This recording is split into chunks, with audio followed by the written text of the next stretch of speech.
Salut à tous, c'est Raouf, bienvenue dans ce nouveau tuto. Je vais vous apprendre comment créer un site internet.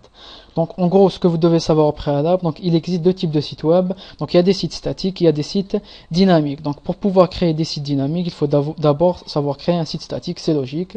Donc pour créer un site statique, il nous faut savoir savoir coder en deux langages, c'est le XHTML et le CSS. Donc le XHTML pour Extensible Hypertext Markup Language. Donc en gros, le XHTML va nous permettre de saisir le contenu de notre site, donc de créer les paragraphes, donc de créer les menus, de rajouter des liens, d'importer des images, etc. Et le deuxième langage, c'est le CSS.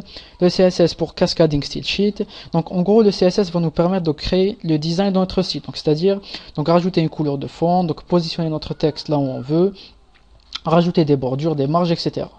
Donc pour créer un site statique, ce qu'il nous faut comme logiciel, donc vous allez être surpris, donc Notepad suffit amplement à créer un site. Mais vous voyez comment que Notepad est assez moche. Donc si on écrit quelque chose à l'intérieur, donc c'est du noir et blanc.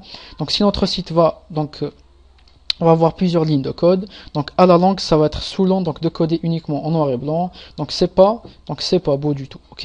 Donc ce que je vous conseille, c'est de télécharger un logiciel qui s'appelle Notepad++. Donc en gros, Notepad++ va colorer notre texte en fonction du langage. Donc ça va être plus beau. Donc on va prendre du plaisir à créer un site. Ok. Donc après que vous l'ayez téléchargé déjà, de toute façon je vais vous mettre un lien dans la description de la vidéo, donc vous pouvez le télécharger directement. Donc après que vous l'ayez téléchargé, donc ici vous le lancez, donc ici Notepad, vous tapez Notepad et vous le lancez, ok. Donc voici à quoi ressemble Notepad. Donc c'est un éditeur de texte, donc à différence de bloc-notes, donc il va colorer notre texte comme je l'avais dit, ok. Donc ici on va choisir la coloration syntaxique. Donc on va choisir la couleur dont notre texte va être coloré. Donc il existe on a plusieurs choix. Donc ici Bispin, donc Hello Kitty pour les meufs, ok.